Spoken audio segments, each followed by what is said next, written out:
চাকরি প্রত্যাশী আমার ভাই ও বোনেরা, আশা করি আপনারা সকলে ভালো আছেন। আমিও ভালো আছি। মহিলা বিষয়ক অধিদপ্তর সকলে অবগত আছেন যে বাংলাদেশ মহিলা বিষয়ক অধিদপ্তরের রাজস্ব খাতভুক্ত 700+ 800 কাছাকাছি শূন্য পদে বিশাল বড় একটা নিয়োগ বিজ্ঞপ্তি অলরেডি প্রকাশ করা হয়েছে। এর মধ্যে চার চার নাম্বার ক্যাটাগরিতে একটা পদ আছে, আপনার ডে কেয়ার ইনচার্জ। মাত্র মাধ্যমিক পাশে আবেদন করতে পারবেন। 14তম গ্রেড, 10,200 টাকা থেকে 24,680 টাকা বেসিক। বিষয়টা বুঝতে পারছেন। সেই ক্ষেত্রে আসলে এই যে ডে কেয়ার ইনচার্জ যে পদটি রয়েছে, এই পদের মূলত কাজ কি, বেতন কত, এবং এখানে ডিউটি কত ঘন্টা, কিভাবে কি কাজ করবেন, পরীক্ষা কোথায় হবে, এবং বিস্তারিত সকল বিষয় আজকের এই ভিডিওর মাধ্যমে আপনাদের জানিয়ে দেওয়ার চেষ্টা করব। এবং ডিউটি কত ঘন্টা করতে হবে, কোথায় কোথায় পোস্টিং হবে, বিস্তারিত বিষয় জানতে পারবেন। আর এখানে কি কি পদে নিয়োগ চলতেছে, সকল বিষয় আজকে আমরা এই ভিডিওর মাধ্যমে জানিয়ে দিব। চলুন ভিডিওটা শুরু করে দেই। তার আগে বলে দেই, আপনারা যারা আমার ইউটিউব চ্যানেলে নতুন, তারা অবশ্যই আমার ইউটিউব চ্যানেলটা সাবস্ক্রাইব করে রাখতে পারেন, লাইক বাটনটা ক্লিক করে রাখতে পারেন। এখন এখানে কিন্তু বেশ কতগুলো পদ রয়েছে, একটু পদগুলো বললেই, যেমন অফিস সহক 438টি, অষ্টম শ্রেণী পাশে আবেদন করতে পারবেন। অফিস সহকারী কাম কম্পিউটার মুদ্রক্ষিক 163 শূন্য পদ, উচ্চ মাধ্যমিক পাশে আবেদন করতে পারবেন। 7 মুদ্রক্ষিক কাম কম্পিউটার, এখানে রয়েছে 6টি।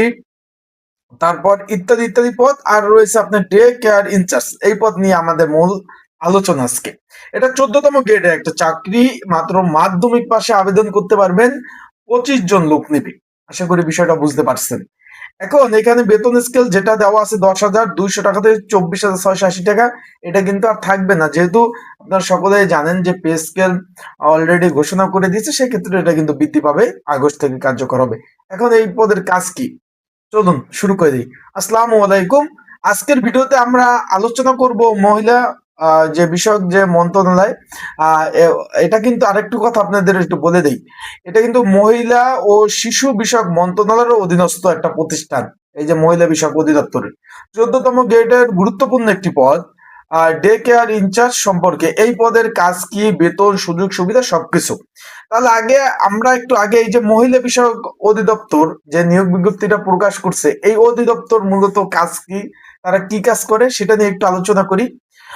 মহিলা বিষয়ক অধিদপ্তর হলো বাংলাদেশের একটি সরকারি প্রতিষ্ঠান। শুরুতে বলে দেয়, এটা সরকারি চাকরি, যারা নারীর উন্নয়ন, নারীর ক্ষমতায়ন, নারীর শিক্ষা প্রশিক্ষণ, তাদের কর্মসংস্থান, তাদের সুরক্ষা এবং সামাজিক উন্নয়নমূলক বিভিন্ন ধরনের কাজ করে থাকে।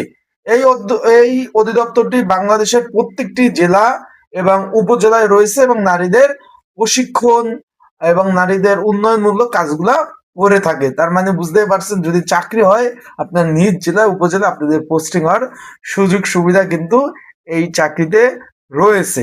আশা করি বিষয়বস্তুটা আপনারা বুঝতে পেরেছেন। এখন এই যে ডে কেয়ার ইনচার্জ, এই পদের মূলত কাজ কি, আমরা এক এক নিয়ে আলোচনা করব। আগে এটা কাজ, তারপর এটার প্রধান কাজ নিয়ে আমরা মূলত আলোচনা করব।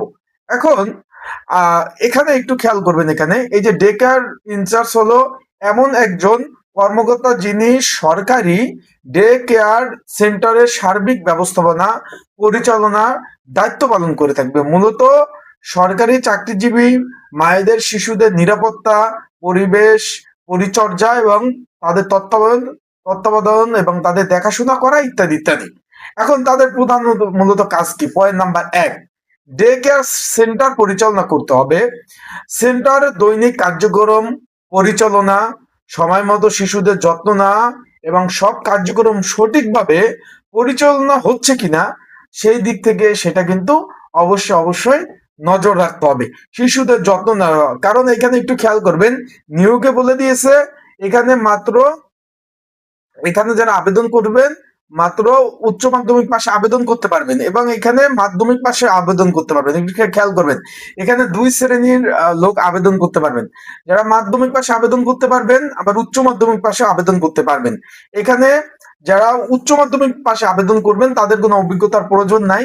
যারা শুধু মাধ্যমিক পাশে আবেদন করবেন তাদের শিশু যত্ন কর্মসূচি এবং নার্সিং এর অভিজ্ঞতা সম্পন্ন যারা প্রার্থী রয়েছেন বা যাদের অভিজ্ঞতা রয়েছে, তাদের কিন্তু এই যে অগ্রাধিকার দেবে। তার মানে এখানে আমি বলছি এখানে কাজ করতে হবে, শিশুদের যত্ন ঠিকভাবে হচ্ছে কিনা, তারা ঠিকভাবে কাজ করতে মানে তারা ঠিকভাবে খাওয়া দাওয়া করছে কিনা, তাদের দিক নির্দেশনা এই ধরনের কার্যাবলী কিন্তু আপনাদের করতে হবে। আর একটা বিষয় আমি বলে দেই, এখানে শুধুমাত্র আপুরা, শুধুমাত্র মেয়েরা আবেদন করতে পারবেন, এখানে ছেলেদের কোনো আবেদন করার কোনো সুযোগ নাই। বিষয়টা ক্লিয়ার? যারা আপুরা রয়েছেন 18 থেকে 32 বছর বয়স, মাধ্যমিক এবং উচ্চ মাধ্যমিক পাস, তারাই শুধু আবেদন করতে পারবেন। এখানে কোনো পুরুষ প্রার্থী ছেলেদের কোনো আবেদন করার সুযোগ নাই। আবেদনের লাস্ট ডেট হলো 28/7/2026 বিকাল 4টা পর্যন্ত। তার মানে বুঝতেই পারছেন এই যে রানিং মাস, রানিং এই জুলাইয়ের 28/7/2026 মানে 28 তারিখ, 28শে জুলাই পর্যন্ত আবেদন করতে পারবেন। তাই ঘরে বসে ঝামেলায় যারা ত্রুটি মুক্ত, কম খরচে যারা আবেদন করতে চান, তার স্ক্রিনের উপর হোয়াটসঅ্যাপ নাম্বার রয়েছে, ডিসক্রিপশন বক্সে নাম্বার রয়েছে, পিন কমেন্টে নাম্বার রয়েছে। এই নাম্বারে আপনারা মেসেজ করতে পারেন, যোগাযোগ করতে পারেন।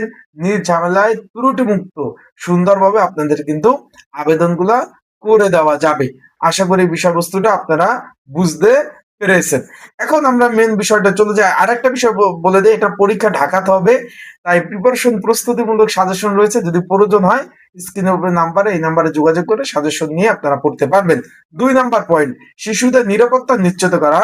আর শিশুরা যেন নিরাপত্তা পরিবেশে থাকে এবং তাদের কোনো ধরনের দুর্ঘটনা না ঘটে, সেই বিষয় মানে সারাক্ষণ বা সর্বক্ষণিক তাদের নিরাপত্তা যেন থাকে, সেই বিষয় কিন্তু তাদের নিশ্চিত করাই তার মূলত কাজ। পয়েন্ট নাম্বার 3, কর্মীদের তদারকি করা।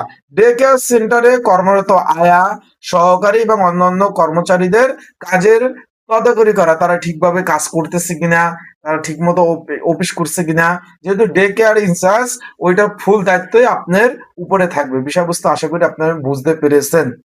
এইটার পুরো দায়িত্ব আপনার উপরে থাকবে। 4 নাম্বার পয়েন্ট, শিশুদের উপস্থিতি রেকর্ড এবং সংরক্ষণ করা। কোন শিশু কখন এসেছে এবং কখন চলে গেছে তাদের সঠিক তথ্য সংরক্ষণ করা। পয়েন্ট নাম্বার 5, অভিভাবকদের সঙ্গে যোগাযোগ রাখা। শিশুদের শারীরিক মানসিক অবস্থা বিষয় নিয়মিত অভিভাবক যারা রয়েছে, আব্বু আম্মু, দাদা দাদি, নানা নানি, তাদের সাথে কিন্তু সার্বক্ষণিক যোগাযোগ রাখতে হবে। পয়েন্ট নাম্বার 6, স্বাস্থ্য এবং পরিচ্ছন্নতা বজায় রাখা। শিশুদের খাবার ঠিকভাবে খাবার দাবার খাচ্ছে কিনা এবং খেলনা এবং কক্ষ পরিবেশ পরিষ্কার পরিচ্ছন্নতা আছে কিনা, যারা এটা দায়িত্বে, খাবারের দায়িত্বে, তারা ঠিকভাবে খাবার দিচ্ছে কিনা, পরিষ্কার পরিচ্ছন্ন ভাবে খাবার দিচ্ছে কিনা, এইভাবে এটা কিন্তু দেখতে হবে। আর তার সাথে যা শিশুরা যেখানে খেলাধুলা করে সেখানে সুন্দরভাবে পরিষ্কার পরিচ্ছন্নতা আছে কিনা। বিভিন্ন রিপোর্ট প্রস্তুত করা, যেরকম ডে কেয়ার সেন্টারের মাসিক এবং বাৎসরিক রিপোর্ট এটা তৈরি করে আপনার যে উপরস্থ যে কর্মকর্তা আছে তার কাছে কিন্তু জমা দিতে হবে। পয়েন্ট নাম্বার 8, শিশুদের মানসিক বিকাশে সহায়তা করা, যেরকম শিশুদের খেলাধুলা, গান, গল্প, শিক্ষামূলক গল্প, কার্যক্রম তাদের মানসিক এবং সামাজিক বিভিন্ন ধরনের ভূমিকা পালন করতে হয়। বিষয়টা আশা করি আপনারা বুঝতে পারছেন। মানে যেহেতু শিশুদের নিয়ে কাজ, তাদের সাথে ভালো ব্যবহার করা, তাদের বিভিন্ন রকমের ভালো দিকগুলা শিক্ষা দেওয়া, কোন দিক খারাপ দিক সেগুলা না করা, এই ধরনের ইত্যাদি ইত্যাদি কিন্তু অবশ্যই করতে হবে। অফিসের সময়, সাধারণত সরকারি অফিসের সময় অনুযায়ী ডে কেয়ার সেন্টারে কার্যক্রম পরিচালিত হয়, তবে প্রয়োজন অনুযায়ী কিন্তু আপনাদের অতিরিক্ত দায়িত্ব কিন্তু পালন করতে হতে পারে। বেতন সুযোগ সুবিধা, আপনার যেহেতু 14তম গ্রেড, বেতন বেসিকটা তো অলরেডি বলেছি, 10,200 টাকা থেকে 24,680 টাকা। তাছাড়াও তার সাথে বাড়ি ভাড়া, চিকিৎসা ভাতা, উৎসব ভাতা, বৈশাখী ভাতা, পেনশন, অন্যান্য সুযোগ সুবিধা আপনারা কিন্তু অবশ্যই পাবেন। কাদের জন্য এই চাকরিটা ভালো হবে?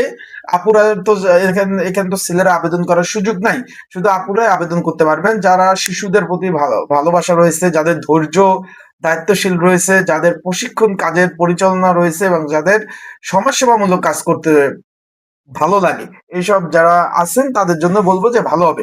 এখন এখন সর্বশেষ আমি আপনাদের বলতে চাই, মহিলা বিষয়ক অধিদপ্তর ডেগার যে ইনসার্চ পদটি একটি সম্মানজনক এবং দায়িত্বপূর্ণ একটি সরকারি চাকরি। এখানে শিশুদের নিরাপত্তা পরিবেশ নিশ্চিত করা এবং চাকরিজীবী নারীদের সহায়তা করার ক্ষেত্রে এই পদটি অনেক গুরুত্বপূর্ণ। যারা সরকারি চাকরির পাশাপাশি সমাজের উন্নয়নমূলক এবং ইতিবাচক কাজ করতে চান, তারা অবশ্যই কেরিয়ার করতে চান, তারা আবেদন করবেন। যেহেতু আপুদের জন্য একটা নিরাপদ একটা চাকরি, তাই আপনারা যারা আবেদন করে যাদের যোগ্যতা রয়েছে তারা অবশ্যই কিন্তু আবেদনগুলো করবেন। যারা আবেদন করতে চান অবশ্যই স্ক্রিনের উপর হোয়াটসঅ্যাপ নাম্বার রয়েছে, ডিসক্রিপশন বক্সে নাম্বার রয়েছে, পিন কমেন্টের নাম্বার রয়েছে। এই নাম্বারে যোগাযোগ করলে ঠিকভাবে সুন্দরভাবে আবেদনগুলা আপনাদের করে দেব। আরেকটা বিষয়, ভিডিওটা যদি আপনাদের অবশ্যই ভালো লাগে অবশ্যই লাইক কমেন্ট শেয়ার করবেন। সরকারি চাকরির নতুন আপডেট পেতে অবশ্যই আমার ইউটিউব চ্যানেলটা সাবস্ক্রাইব করে রাখবেন। আর এটা হলো সরকারি চাকরি, বিষয়টা সর্বশেষ বলতে চাই, এটা কিন্তু সরকারি চাকরি। এখানে রিটায়ার্ড, পেনশন, সকল ধরনের সুযোগ সুবিধা আপনারা কিন্তু এই চাকরিটা কিন্তু পেয়ে থাকবেন।